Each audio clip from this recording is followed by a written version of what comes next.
Please rise for the Pledge of Allegiance. I pledge allegiance to the flag of the United States of America and to the republic for which it stands, one nation, under God, indivisible, with liberty and justice for all.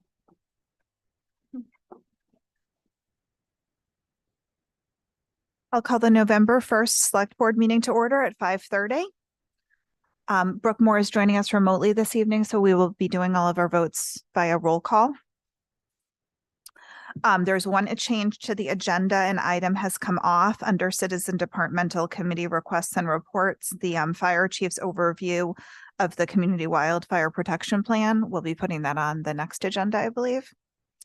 And I will turn, with the acceptance of the agenda, I'll turn it over to the town manager for announcements. Thank you. This meeting is being video and audio recorded. Our special town meeting is coming up next Tuesday, November 7th. It starts at 5 p.m. at the Nantucket High School, Mary P. Walker Auditorium. There will be no select board meeting next Wednesday, November 8th, due to the special town meeting. Town offices will be closed next Friday, November 10th, in observance of Veterans Day. And I think the Veterans Day service will be Saturday at the usual time. I think it starts at 10:30 or 11 at the War Memorial downtown next to the town building. The May 7th, 2024 annual town meeting warrant is currently open for citizen warrant article submittals until Monday, November 13th at 4 p.m. And those articles require the signatures of at least 10 registered voters. And there are a couple of other things that came up after the agenda went out. First off, we got our e-newsletter out today. Normally it would have come out yesterday, but we had some issues with our vendor. And we also have put together a video that is kind of a highlight of the board's strategic plan. So hopefully people can check that out. And I wanted to mention an issue that occurred earlier in the week regarding the fountain on Main Street. I think we all know what's happened there, but I just wanted to mention that we've been getting some phone calls and suggestions and tips and things. So our plan right now is that it will be replaced. And the DPW has been in touch with the company that most recently fixed it from a prior collision. And they've gathered up the pieces and they are working with the company to get it all put back together. So that it's going to take a little while, but that's going to be happening. And insurance companies will be talking to each other about that. In the meantime, I think are going to try to get some sort of fall decorative items there until the Christmas trees arrive. And then we most likely will put a tree there until whenever, and not sure the fountain will be back after when the trees are ready to come down, but we'll figure something else out to put there. And I wanted to mention that, again, we've gotten a number of emails about this, and people may or may not know this, but we got some interesting information about this fountain from the Historical Association, from Michael Harrison specifically. He's the chief curator and Obed Macy research chair. And he said that a couple of takeaways I thought you might be interested in. The fountain has been relocated 4 times since 1886.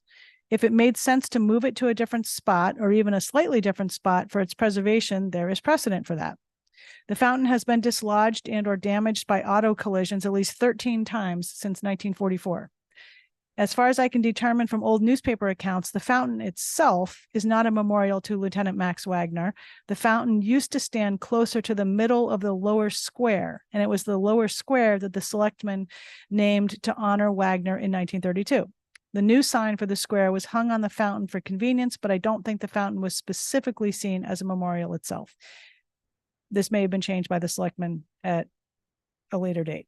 So that's just some interesting information, and thought people might want to know about that. So that's what we're planning to do. And that's it for announcements. Thank you. Are there any opening select board announcements or comments? Brooke? Did you say? I had the pleasure of attending an open house at the Family Resource Center this week, and I wanted the community to be aware that the family resource in Freedom Square is available, and they really serve as a connector for island individuals and families to different services that are available. They have access to multilingual interpreters. They've helped people fill out housing applications, access all kinds of services. They will talk to anyone who's in need of anything and help them get access. And I just wanted to point that out and highlight that their presence and availability with those services for the community. Thank you. I don't believe there's any follow-up comments from prior select board meetings. We will move to public comment. This is the point in our agenda where anyone can bring something to our attention that is otherwise not on the agenda for discussion. Please keep your comments to 3 minutes per subject. Tucker Holland. Thank you, Madam Chair. I just wanted to mention that the Affordable Housing Trust has been working on a year-round deed restriction program with Judy Barrett. She's conducted a series of 9 focus groups. We're very grateful to a wide variety of community members for participating in that. And on November 13th, Monday in the evening, starting at, I believe, 5:30, there will be a public Zoom forum continuing in this work, and we will be providing more information about that. But I just wanted to note that Monday evening, November 13th, starting around 5:30 in the evening, there will be a Zoom event where folks can weigh in on this year-round deed restriction program. Thank you. Excellent. Thank you. Is there anyone else in the audience? Burton Balkind. Thank you, Madam Chair. Burton Balkind. It's been a busy news week. I don't know if you, the board, or the public realizes that SBPF has been found in violation of another permit they hold on Baxter Road, this one at 79 Baxter Road. Reason why I'm bringing this up at this public comment right now is because the town is also a permit holder on this, along with the property owner at 79 Baxter Road. Why is this important? Well, personally, I feel like it makes the town and the townspeople, it doesn't shed good light on us that we're partnering with groups that can't follow their permits, or in this case, the order of conditions. It was so egregious in this case that they actually issued a desist and desist order on the property. So they are no longer allowed to do work until they come in front of the commission. My ask here tonight is that in the future, when you guys decide to go into partnerships with private groups, which I feel has a lot of validity to do, but please vet the people that you're doing with. It's just going to roll down the hill and come back to bite all of us in the future, that the groups that we're not partnering with are doing what they're supposed to be doing. Thank you for your time. Thank you. Next up, Mary Longacre has her hand up online. Thank you, Dawn. Mary Longacre speaking as the chair of the Nantucket Planning and Economic Development Commission. We have an opportunity for public input that is open right now. It's gone out on the town's regular channels, the news and social media, and it is for it's asking for the public to suggest groups, organizations, or roles in the community that we should consider as we look at our enabling legislation and review the membership of the commission, excuse me. So I wanted to just make sure that the public was aware of that opportunity. We welcome suggestions. We did have some great public input recently on some guidelines, and we're looking forward to getting the, a look at places we might not have thought of right away. So this is, again, for suggestions for groups, organizations, or roles in the community that we could consider as beneficial for membership on the Nantucket Planning and Economic Development Commission, and check the town's communication channels for that link, or the NPNEDC webpage on the town's website. Thank you very much. Thank you, Mary. Oh, yes, Matt.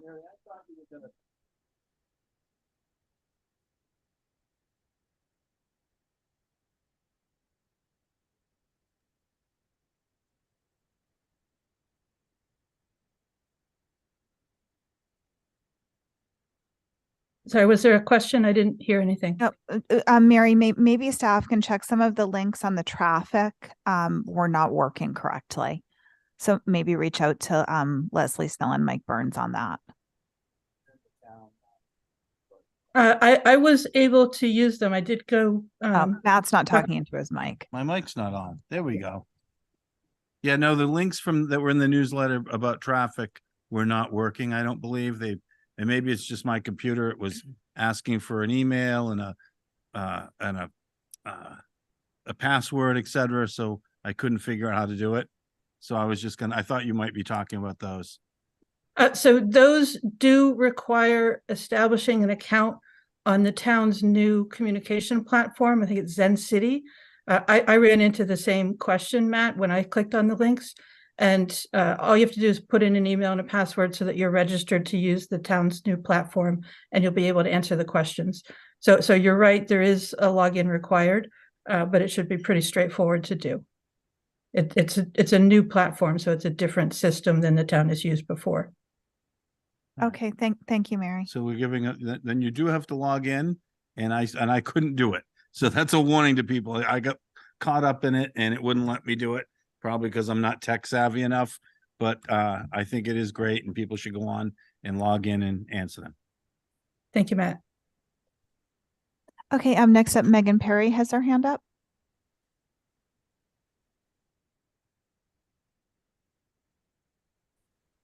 Thank you, Dawn. Can you hear me okay? Yes, ma'am. Excellent. One of my questions was what Spruce brought up. So I do want to echo what he said. I too am curious what actions the select board is going to take with regards to the cease and desist order that was issued to your partners, SBPF, about the work done on the bluff. And kind of dovetailing into partnerships with kind of the same people. I just wanted to quickly read something that is from Hingham Savings, and it involves same partners that the town's worked with before on the funding source for Surfside Crossing. In the letter that was submitted from Surfside Crossing to the ZBA this past meeting, it says the proposed construction loan for phase 1 will not close and no funds will be advanced until all projects related appeals have been resolved to the lender's sole satisfaction. To me, that's called leverage. And I know that the planning director, the housing director, the vice chair of the select board, the planning chair all wanted to speed things along and recommended dropping the town's appeal with no concessions given by the developers. So I guess I'm asking now, wouldn't it have been nice to use that leverage to be able to help the entire community benefit from this project versus just giving it up with no concessions? And then along with that, there's a site visit of Surfside Crossing on November 13th at 10 a.m. And that's before the court hearing where both Nantucket Tipping Point and Nantucket Land Council are still appealing. And that hearing will take place at noon in the Nantucket court. So I do hope to see the select board there. And it's open to the public. So hopefully other community members will be able to attend. So that was kind of my first comment. And then I had a couple questions regarding increasing the pay for the select board. Does that take into account how many select board members may or may not be part of the town's health insurance policy, whether it be individuals or family members? And how much do those policies cost taxpayers each year? And then if the select board members get a raise, does that then qualify the select board for town pensions? I don't know how that works. I was just curious. And I was wondering if maybe the town's finance director could chime in on how this could affect the town's budget, or if he would be a part of the negotiations on that. I was just curious how that would all play out.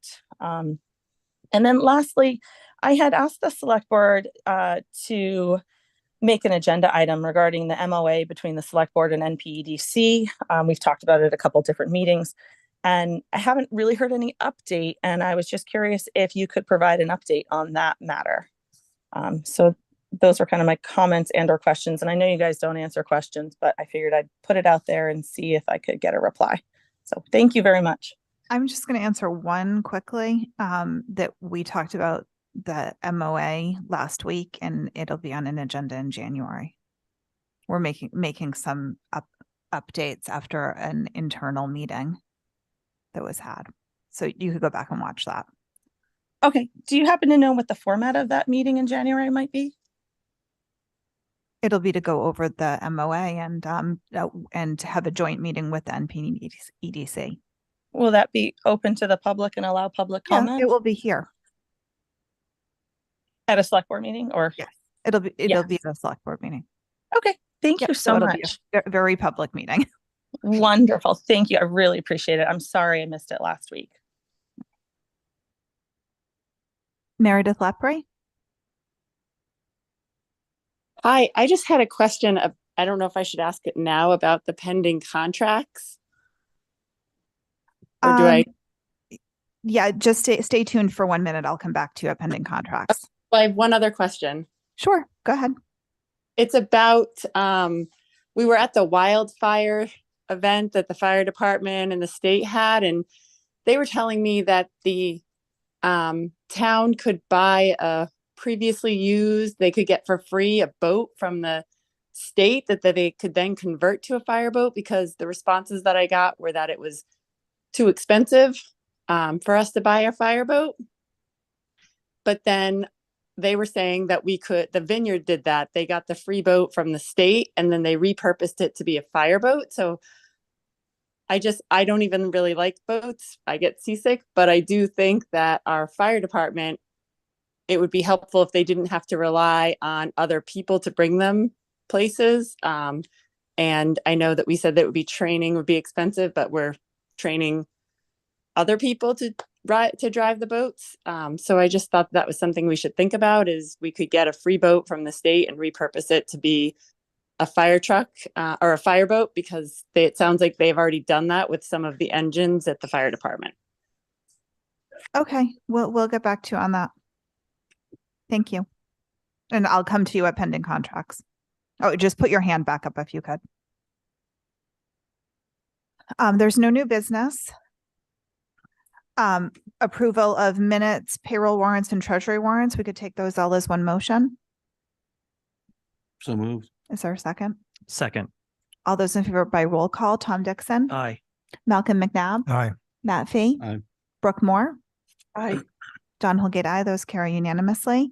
And then on to pending contracts. I'll go to Meredith. Oh, I'll go to Libby Gibson first. I just want to mention there is an item on there relating to the police chief contract. It says TBD under the salary because we were waiting to get that contract finalized, and it has been finalized, and the base salary for the new chief will be $190,000. Thank you. And Meredith Lepre, I'll go to you for your question. So that was my question. I was concerned that the select board would be approving a contract that didn't have a money amount. And I'm also wondering, I guess, is that contract public? Are there other benefits? I know that other town heads get other benefits. So is that something that we just FOIA? Thanks. Libby. When it's completely executed, we'd be happy to send you a copy of it. Thank you. So maybe just email in and ask for that. I will. Okay, thank you. Deanne Atherton, did you have a question on pending contracts? Madam Chair, I have one question. Yes, I did. Yes, I did, Dawn. Can you hear Yes. me? Yes, go ahead, and then I'll come to you, Malcolm. Fine, take your time. Thank you. I just want to ask a question about the adding $100,000 to an amended contract for consulting services, I guess with Arcadis, in connection with a notice of intent for the Conservation Commission. And apparently the source of funding is Article 10 from 2022 annual town meeting. That's last year. By what authority do we have to allocate this amount of money to this contract?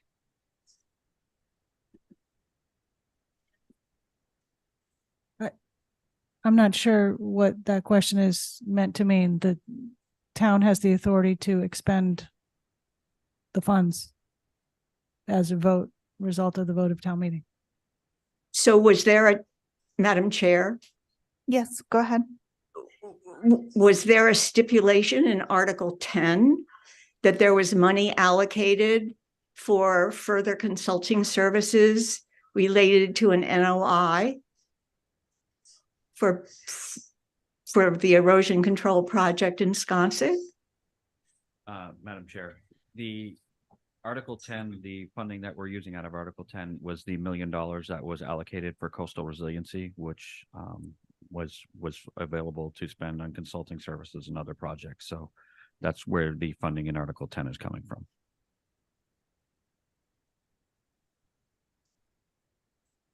Okay, Malcolm, did you have a question?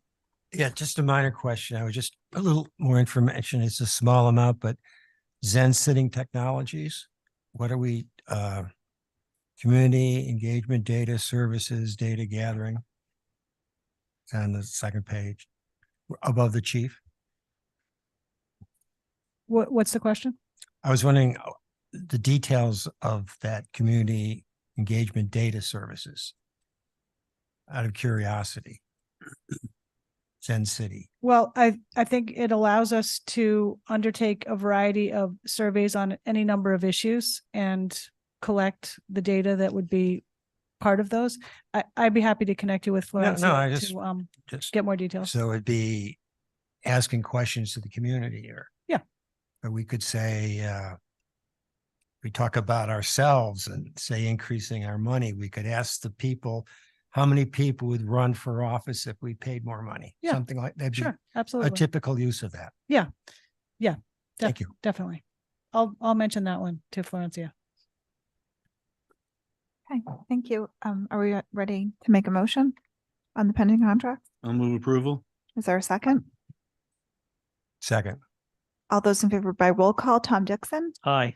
Malcolm McNabb, Aye. Matt Fee, Aye. Brooke Moore, Aye. Don Holgate, aye. That carries unanimously.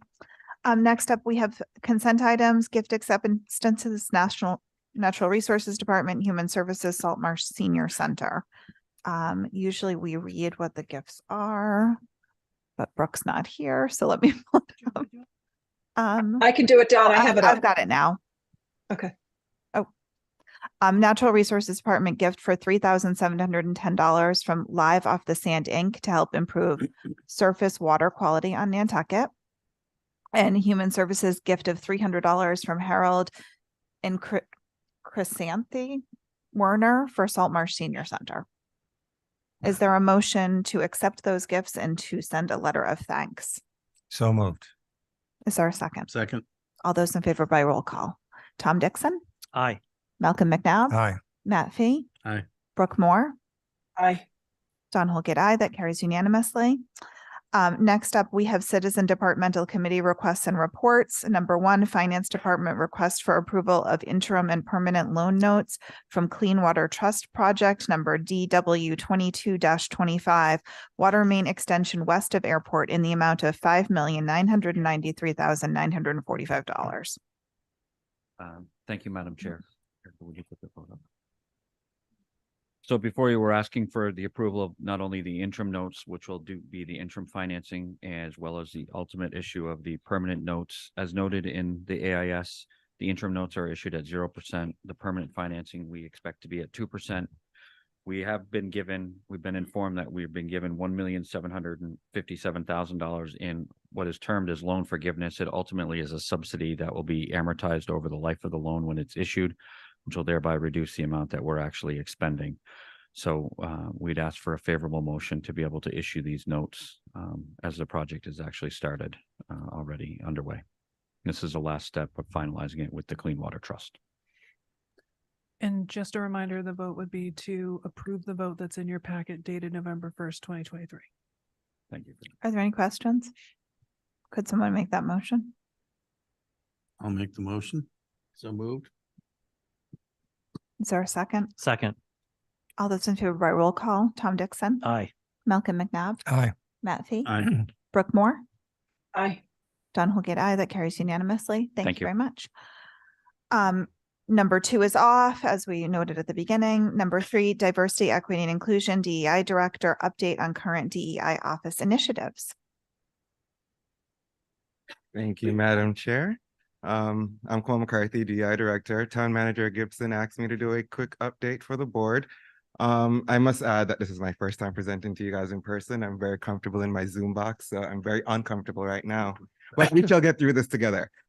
So the second slide is the DEI commitment statement. Just to let everyone know, a couple members from the cabinet, as well as some deputy directors and members of the and some town employees as well, participated in creating the statement, which reads: "Open shores, open doors.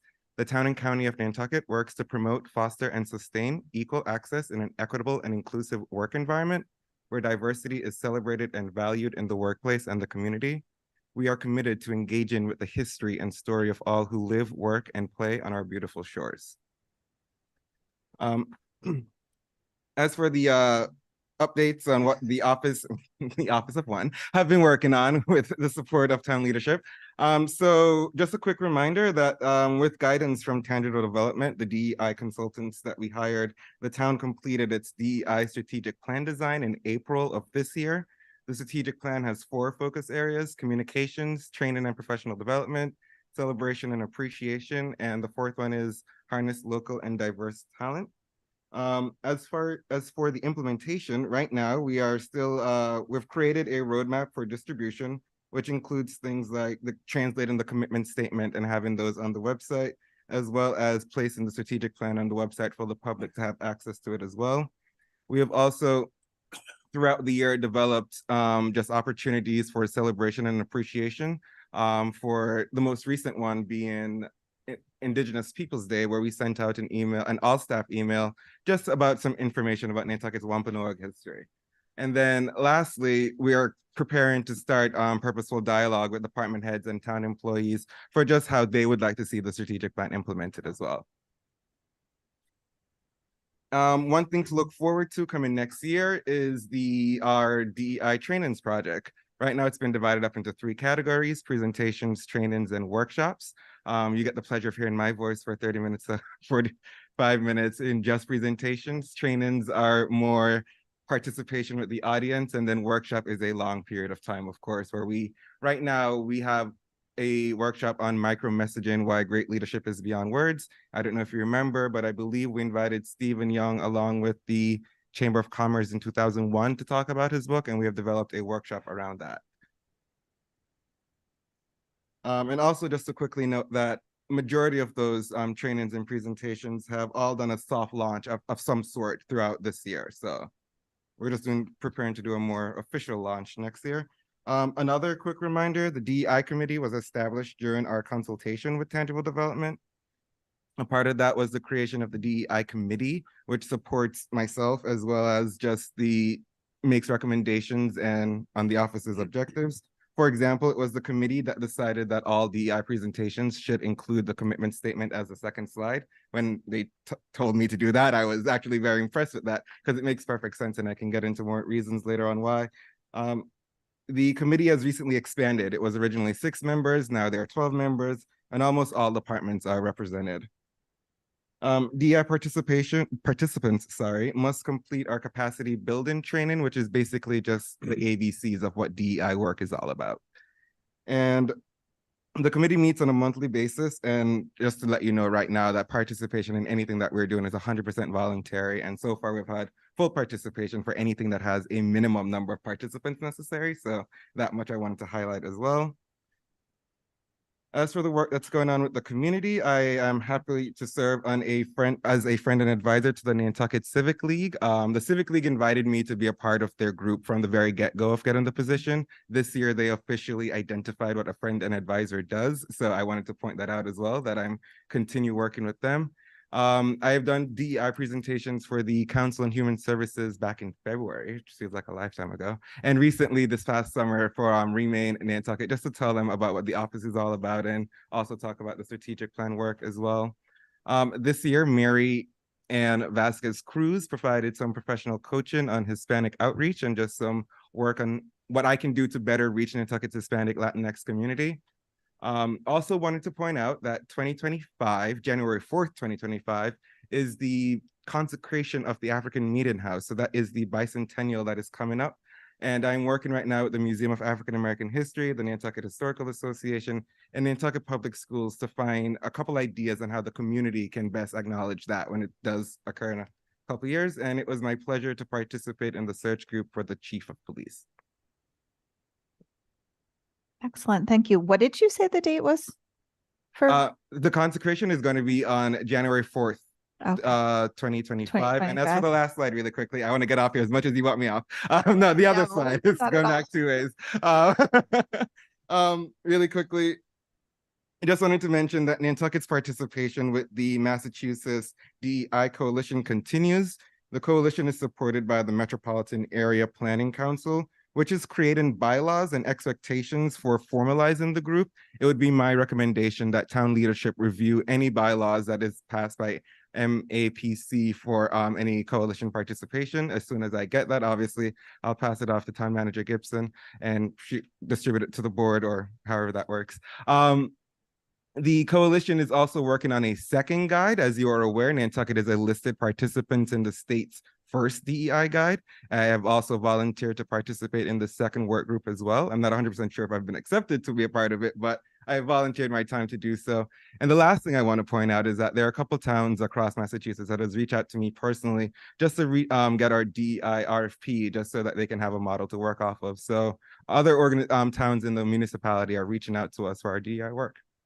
Now, thank you. I'm done. Unless there are any questions. It's nice that we're leading where people are asking for it. But you did great. Oh, thank you. Very comfortable. Okay. Any questions? Okay. Thank you very much. I guess next up we have number 4, Natural Resources Director, overview of the Harbors Plan update. Good evening, everyone. I haven't been back in front of you guys in person in a while either, so it's kind of nice to be here again. So real quickly, just a quick update on the Nantucket and Nantucket Harbors Action Plan update process. This is a plan that was last updated in 2009. They're good for 10 years, and we engaged CZM for some extensions, and then have engaged our consultant, Urban Harbors, who helped us with the last plan to develop these. So just a quick run through. This is why we have harbor plans. One of the things that's most important about harbor plans is if we go through the state approval process, it's what they use to inform Chapter 91 permits, other state permits for what the local community is addressing as things that are important, and not what the folks in Boston feel is important for Nantucket to have. So timeline and engagement wise, just for everyone's help with this, we just completed our summer 23 meeting sessions. We had 4 separate public meetings to kind of start the process. We had one at the Nantucket Hotel, we had one online only, and then one at the Nantucket Admiralty Club and one at the Great Harbor Yacht Club to try to spread out and get those folks. And we also did an online survey in the summer of 2023 that just closed a few weeks ago, and we'll get into those results briefly. We're entering into a section now where Urban Harbors is conducting kind of personal interviews with stakeholder groups and individuals. And then we'll be writing and working with the committee a lot through the winter. And hopefully sometime in early 2024, we'll have a draft plan. I know the timeline says 2023, but it's November 1st already. So we're rapidly approaching, and hopefully we'll be back for public meetings in early 2024. And one of the steps with that is to obviously bring it in front of the select board for their approval before we can continue through the state approval process through public hearings. So there'll be lots of opportunity for people to provide comments and input. Or if people have comments in between, they can feel free to reach out to our office at Urban Harbors and we can get them there. All right, next one. Thank you. So real quickly, we'll go real fast. Water quality. These were kind of our findings here that we had. All right, you can keep going, Erica. Then we'll get into water quality briefly. So you can see our online survey, we had about 534 respondents, a pretty wide cross-section from seasonals to year-round residents. But we're really happy. It's the highest online survey response for harbor plans in the Commonwealth. So we're really pleased with that. And then just real quickly, last one. You can see there were kind of a broad results that were in here. Obviously, you can see that, things like public access and fishing and shellfishing were very important for folks in the plan. voting a little bit less comparatively in natural resources, but we're excited to see those. And then the last line, so I forget we have one more. They were also given the opportunity to provide some additional comments. So it was a really great public resource for us to do, and it also helped inform a lot of our other programming and processes through the harbor plan process. So we're excited to keep it going into the winter and look forward to having it in front of you in the spring. Any And I'll take questions? questions on that before we get to water quality specifically. Any questions on that? Okay. Then we'll move on to the next agenda item for the review of the 2022 water quality testing results. Perfect. So with me tonight too, I know we've all met Emma before, but just as a reminder, Emma Morgan is our new water quality specialist. She's been with us now for the full 2023 field season and getting through it. So she provides a lot of great insights to us and has been doing a really great job for us so far. And she's been busy. She had a pond opening today. So we hopefully will get good results at Hummock as well. Just a quick run through and I'll turn it over to her. Obviously our surface water program is focused around what's happening long-term in developing quality habitats for our aquatic residents and providing resources for people that live here to be able to fish and shellfish and swim, and how we get there. And when we are not meeting the goals in our estuaries and our ponds, how do we get there? And we evaluate our management options that we've been going through. So that's kind of the basis for our program. And I think I'll turn it to Emma for winter review. Thank you. Just going to be going through quickly a few slides, an update of the 2022 field season for water quality, and then some details on this season 2023's harmful algal blooms. So just starting on this slide, Nantucket Harbor and Nantucket Harbor both were found to have an acceptable health score for the 2022 season, and remedial actions for those include implementation of the water quality management plan. Pulpus Harbor was found to have a stable health score in 2022, and also remedial actions include the water quality management plan. Long Pond found to have improved water quality in 2022. Landfill remediation is among remedial actions for that pond. And then Sacajah, Hummock, and Myacomet Pond all had health scores that were variable, but for 2022 specifically were either impaired or significantly impaired. And so remedial actions for those, for at least Sacajah Pond and Hummock Pond, include biannual pond openings. As Jeff mentioned, we completed the Hummock Pond opening this morning and the Sacajah Pond opening last Wednesday, which is now closed, and we're sampling tomorrow morning for our post-opening sample. And then Myacomet Pond also is found to be significantly impaired in the 2022 season. And for remedial actions there, we have the dredging project in the design phase. And then I can move to the next one to talk about harmful algal blooms. So this is just a quick summary for our weekly harmful algal bloom sampling that we and several other environmental organizations on the island participate in. So we just have a list of all the ponds that we sample and the number of weeks from June 1st to October 27th of this year that pond was reported to have a harmful algal bloom by a visual check from any organization that checked it. This was just for visual purposes, and we can move on to the next slide to talk a bit more about seasonality. We have harmful algal bloom reports again from June to October of this year, and how many times a bloom was reported in a week for any month of the season this year. So we're seeing many more in August and September in those hotter months than we are in the other months, just looking at that distribution. And then we can go to the last slide, just for visualization for the 3 ponds that were reported most this summer. Myacomet Pond was reported 16 out of 16 weeks. Hummock Pond was reported 14 out of 16 weeks, and Sacajah Pond also 14 out of 16 weeks. And then that concludes my update. Thank you. So I feel like Malcolm has a question before I go on. Oh, yeah, happy to answer. I was just wondering if you could review for us the criteria. Could review for us the criteria when you say certain water is acceptable. Yeah, absolutely. So for the water quality management plan or the water quality update. Yes, your slide you had, acceptable, first variable, et cetera. Yeah, and so having been here just a couple months, Jeff can probably speak to this a bit better than I can, but I'll do my best and then let him give it a shot. So acceptable within when we send them to the lab, having certain nutrients and oxygen, temperature, all those sorts of things within an acceptable range. And that range I don't actually have off the top of my head for you right now. But then so acceptable or unacceptable being an influx of nutrients, phosphorus, nitrogen, et cetera, runoff, or any other pollutants that are coming into that water body in particular. I mean, I should really let Jeff do this because in way, excuse me, I'm fine. I mean, those standards are somewhat arbitrary though. And I think we have to understand that when we say we get to a certain level, we're acceptable, but those levels are often calculated. Some of the nitrogen loads on this island were calculated 10, 12 years ago. And so I always have trouble when I see that word acceptable because we're going to a standard that's probably not correct. Jeff, I'd love you to comment. So I 100% agree with you, Malcolm, that sometimes when we get farther away from when those standards were originally developed or developed through the estuaries plan and then approved through the state, they definitely change over time as things happen. And I think, thinking about Nantucket Harbor in specific, I think that's why we're currently undergoing the full watershed reevaluation and groundwater monitoring, because we want to take a new crack at that standard to see where we should be. Right. I know a lot of those standards that we talk about relate specifically to, the total maximum daily load and the nitrogen loading in the harbor. But I think when we look at the overall health, we're also looking at different pieces. We might be including things like dissolved oxygen and oxygen levels that support what's obviously in the harbor.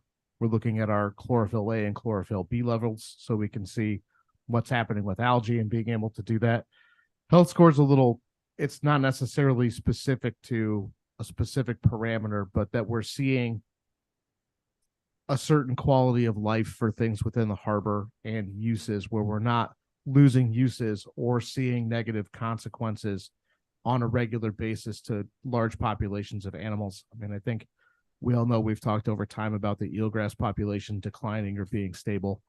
I think when we look at that as acceptable, we're seeing a sustained period of time where the chemistry of the water is able to support that and not negatively harm that. So I think maybe instead of acceptable, I think maybe in our next update, maybe we'll break out separately for at least reading purposes before we talk about it, what makes up that health score in totality. Right. I would appreciate that because I don't want everyone to think, oh, it's acceptable. We've all done all this work. We don't have to do anything more. I think, as my dad would say too, acceptable doesn't mean excellent or exceeding. Acceptable means it's barely passing. It's a C. It's a C. I think we would all agree we'd love it to be an A or a B. It's a C. Is that your report card, Jeff? Hopefully better. Maybe.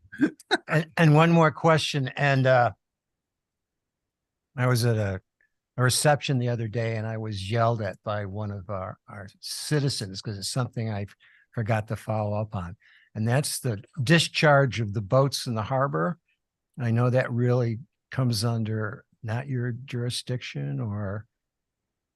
So I'd love an update sometime on that because I hear we're always doing well, but I want some more specific information. I think we'd like to do that separately because there's a lot of pieces that go into that. And obviously we'd love to have the harbor master here to contribute to that. Their pump out program is really one of the best in the state, if not the country, and they move a lot. And I know there's a lot to be considered with the anchorage and just, general anchorage and general mooring field for what's happening out there. But I think we can provide that update. Yeah, I would appreciate that on an agenda down the road sometime. No problem.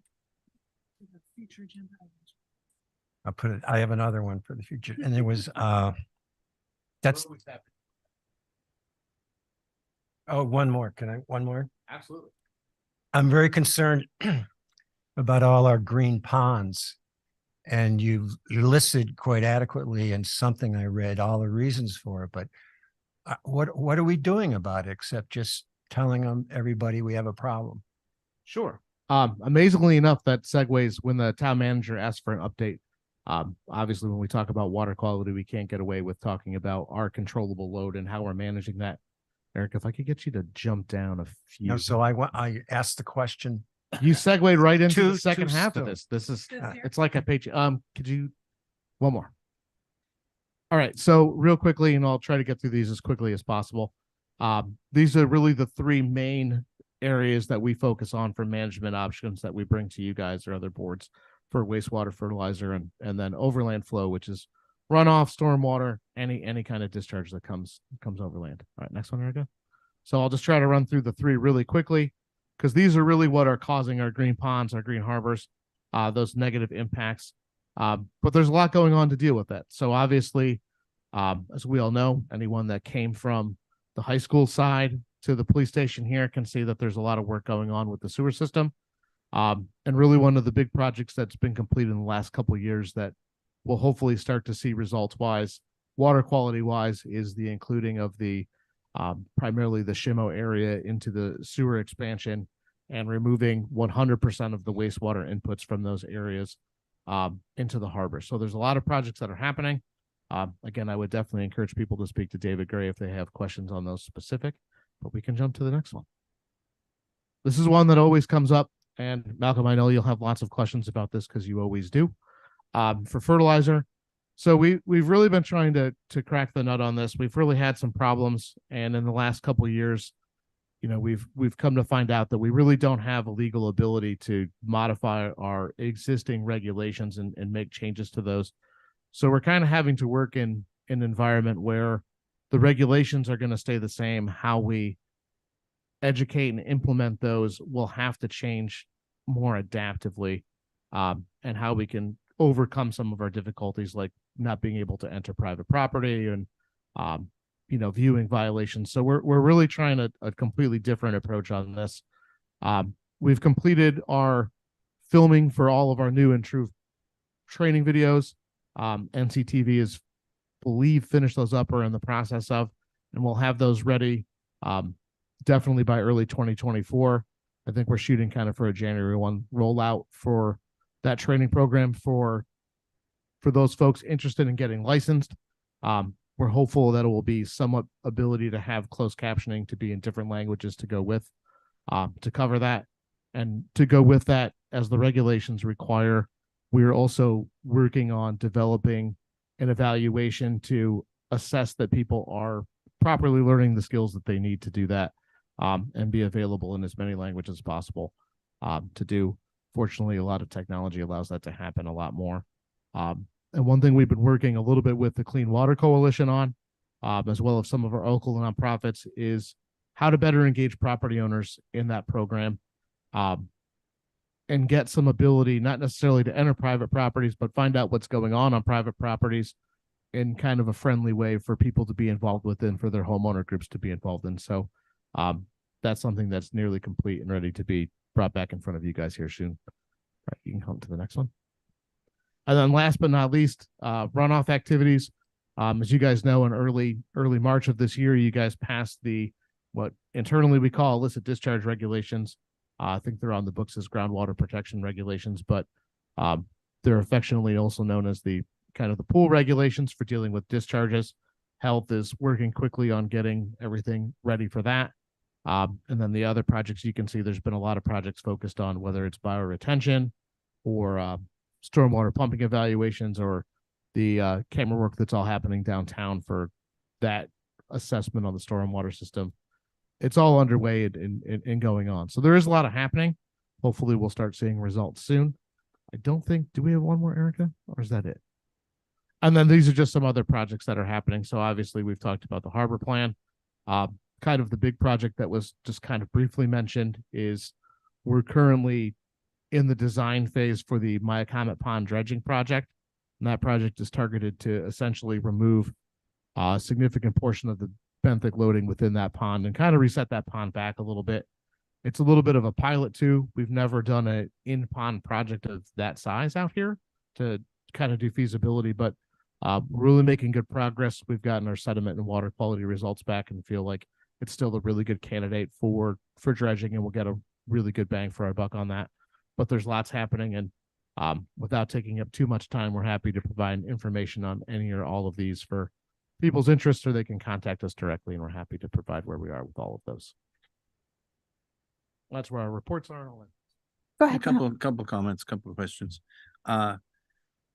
First off, why can't we change the regulations? Like, what's keeping us from being able to change them? So when the state granted authority for fertilizer regulations to be developed, they had a limited time window to that. And now all application of nutrients within the Commonwealth is regulated by the state, and they don't allow modification to local regulations. So barring a pending change at the State House, we're kind of stuck with what we have. But can I just add, we did a home rule petition on this at the 2023 annual town meeting, which is pending. The second one, people can give us the right to go on the property if they wanted. If we gave them some sort of incentive and they Absolutely. signed off yearly, we could do that. So we could go into, if we wanted to make some changes like that. Yeah, I think one of our main deliverables from kind of our new property owner engagement is if people want to sign up and have us come on, or want to say, my landscapers are going to be out these days, please come look and check them. Anyone's welcome to do that at any time. We just don't have the right to enter without permission. So Yeah, I understand, but I think it would have to be a bit, you'd have to dig in. We can't do it tonight. You'd have to dig in a little further. If you gave everyone 10% off their, their taxes, property taxes, they let them on. There's things we could do. I'm just throwing a stupid idea out, or maybe not, but the other issue. barring Brian yelling at me, we can always explore that. Well, but it would get shared with everyone else. It wouldn't adjust the levy limit. There's things like that we could at least be exploring if we want, if it was important enough. The other thing, I get concerned, some of the things we do to save, to help the harbor, like we're going to sewer Shimo, we're going to sewer around the pond. Well, what happens then is we have more hardscaping, we add pools, we have more buildings built. And I'm wondering if in your studies now, you're looking to see if the net impact is really positive. I'm concerned that it actually isn't positive. I think when you add more cars and more hardscaping and everything else, that what we're doing with one thing might be canceled out by all the other stuff that happens. I think that's a really good question, and a lot of different facets. I mean, especially now as we move into sustainability and talks of climate change, right? Different developments have different impacts, and stewardship on people's property obviously has a great impact. Is not all pool owners are created equal, and they manage their pools in very different ways. Some self-manage, and we won't get into pool management tonight because we could talk about it for hours. But all those are one of the things we try to do when we look at, and we did a pretty good job of it when we looked at the Nantucket Long Pond model again in the late 2010s here, just pre-COVID, was looking at land use and potential land development and what that means for water quality. I think we can do that again, especially as we kind of reinvestigate the Nantucket Harbor watershed here a little bit to look at that. We may be able to identify those impacts relative to water quality. There may be other impacts that are different effects on the environment that we have separately, but I think that's a whole nother conversation to be had. Yeah, no, I think it is, but the thing is that I used to think saltwater pools, well, that's great. Saltwater pools, must be amazing. They're tricking you. They are the worst. They're making salt, they're cleaning themselves in creating further chemicals. And so some jurisdictions around the country if you have a chlorine pool, you sit it for 10 days in the sun and then you can drain it out in the street and they're okay with it. They don't let the saltwater pools drain in the street. They make them put them in trucks and bring it away and bring it to the land, bring it to the wastewater. We don't have any trucks driving around. So this is stuff. So we have some issues, and I'm glad that we're sort of digging into it finally and starting to look at it, because it's when we only had a couple pools when I was a kid, it wasn't a big deal. Now it's now those issues are a huge deal. So I'm glad we're looking at it. Yeah, it's one of those things where we've tackled so many big things, whether it's sewering or fertilizer regulations or all of those, that to get those goals, and it's always the first 90% of the way to the goal is the easiest. And that last 10% is where you really have to start mining into all of the other pieces to get there. And that's hopefully what we're starting to move into.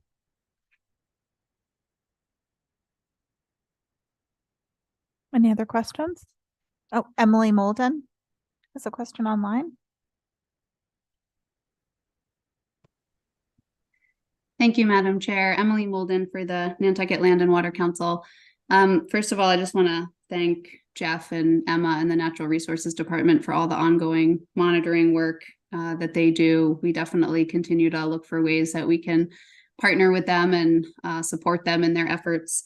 I raised my hand to comment a little bit on the slide about fertilizer. And initially it was because I just wanted to make sure that the select board and the public didn't leave with a false impression that even if we can't amend the regulations at this time, and there are some enforcement challenges about accessing private property, that our hands are not tied necessarily. But I appreciate the way that Jeff presented this, because I think he really did leave the door open to the fact that there is still a lot that can be done. I think including some of the changes to the licensing program that he brought up, the best management practices is a pretty extensive document that can be amended, which is referenced by the regulations. I think additional landscaper education, patrolling, etc. So I do appreciate that there are some challenges, but definitely encourage the town to continue looking for ways to improve these programs. And I think as far as future agenda items, in addition to the update on water quality and monitoring in general, it would be helpful for there to be a regular update about the licensing program, just as far as how is that being administered, how many landscapers are applying for it, who's getting updated, just to make sure that it is functioning properly. I think that there's some outdated information on the website currently that could be refreshed and updated. So that might be something else that I think would be really helpful for the select board to put on as a future agenda item. Thank you.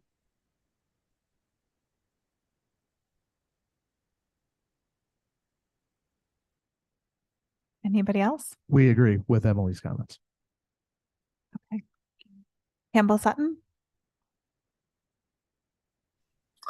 Hi, I just thank you for this discussion tonight. I just had a quick question about the use of drones for monitoring. Is that the same as entering private property, or would that have a different thing? It just seems like it might be somewhat helpful. I had seen a very green pond when I flew in over Boston, and so this is a separate comment, I guess, and I had to wonder whether the algae or the like overwinter, and whether their numbers and growth increase each year based on the fact that there is a pre-existing condition, or whether every year is a new year. That's my question. Thank you.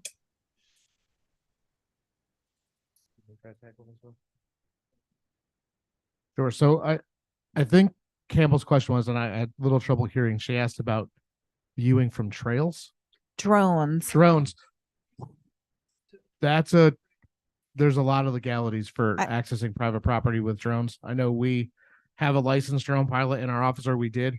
And flying private property is really not within the legal purview of what we're able to do with drones. Again, without permission, there's definitely, if you fly a drone, you catch a side shot, but using it for the purposes of enforcement is something that's not currently allowed. So and also has a very kind of 1984 feel to it. So a little bit as far as algal blooms, I think I'll let Emma speak on it a little bit more, but I think it's also important with our HABs to keep in mind that this is a program that really is 2 years old with the town, where we've really been actively monitoring and working with the Land Bank and NCF and Mass Audubon and the Land and Water Council to monitor all of the ponds. So before, it was really just based on reports that may or may not come in, but in the last couple of years, there's been signage at a lot of public access points. We've been doing weekly checks and weekly counts, and not surprisingly, we're looking more, so we're getting more reported. So there's definitely a long way to go for nutrient management to help with those. I don't know if you have anything you want to add to those. Yeah, I can just add, I think it's a really good point about making a point about a pre-existing condition, because I immediately thought that you think upon there's not a pre-existing condition necessarily over the winter season, but then when you get back to the spring, you have all of this nutrients running off from rain, from storms, from agricultural locations, people's yards and landscaping, and then building up and accumulating over time in the sediment, continually turning over. And so that does become a pre-existing condition which is then added to each year. And so that's something important to think about, that we are dealing with that pre-existing condition, and then we're also dealing with anything new that comes in every year. And so I think that's a helpful way to think about it. It's a helpful way for me to think about it now. And just moving forward, that there's almost two sources that we have to deal with. And yeah, that was just really what I wanted to add, but that's a really good point. Any other questions? Really great presentation. Thank you. Thank you, guys. Thank you. Looks like we've got a few more agenda items to put on. That ends that section. We're now onto town manager's report and continued discussion of town meeting warrant articles. Nothing new here from last week. So unless anybody wants to add anything or discuss any of the items on the list, I don't have too much right now. Well, I mean, maybe we should take the opportunity to just have a brief discussion, since it came up earlier under public comment, about the select board's compensation. And just sort of my short answers were, I think that as we're discussing it and thinking about it, we would certainly take total compensation package into consideration in terms of maybe in relation to our discussion last week about it being compensated more like a part-time job, to open up the ability for more people to consider serving. But ultimately it's going to be a vote of town meeting. But yes, all things would be recognized in terms of that the select board is eligible to be on health insurance and does have a little bit of Barnstable retirement. So I don't think that that would be a question above me. I don't believe that it would qualify for any kind of a ongoing pension or continuance of health insurance, of like post-employment health insurance.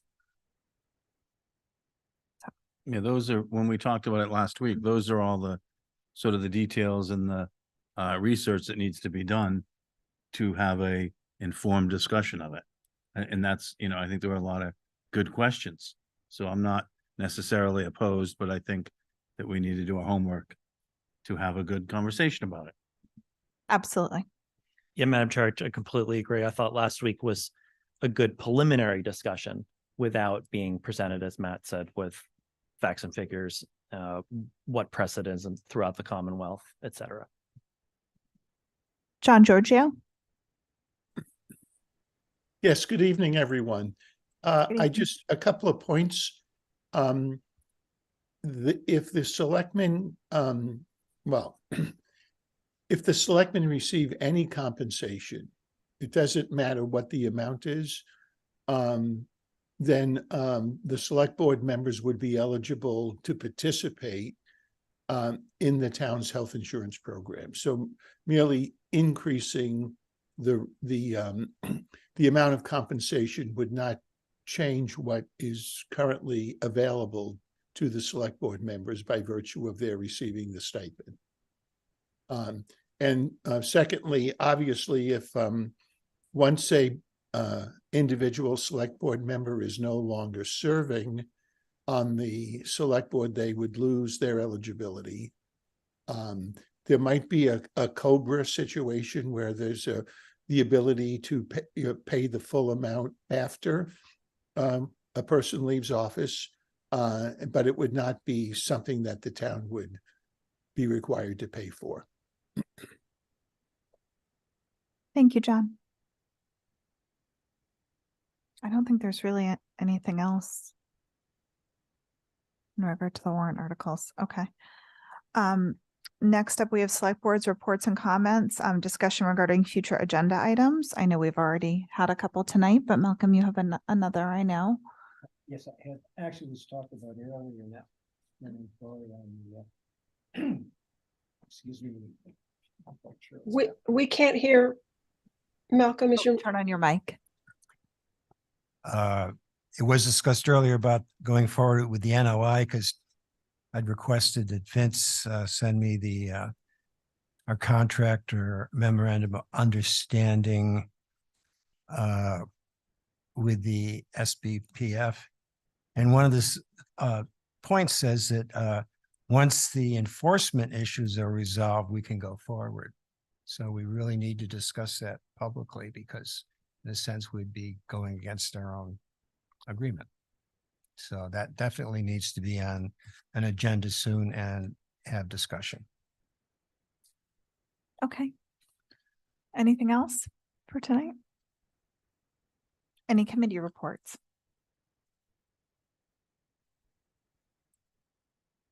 Yes, Madam Chair, I'd say real quick that at CPC, we are doing round 1 interviews. We've interviewed, I think, everybody. Maybe there's a couple more to go. That's going well. We've lots of historic preservation submissions. You know, you were on there for a long time. And that is underway. And I just want to echo what the housing director, Tucker Holland, said before about the year-round for the Affordable Housing Trust Fund. There is a community discussion on Monday, November 13th at 5:30 to discuss the year-round deed restriction program, which the trust and town staff will be working on. Okay, excellent. Brooke, do you have anything before we adjourn? I do not. So I would make a motion to adjourn if everyone's done. Is there a second? Second. All those in favor by roll call, Tom Dixon. Aye. Malcolm McNabb. Aye. Matt Fee. Aye. Brooke Moore. Aye. Don Holgate, aye. Thank you very much.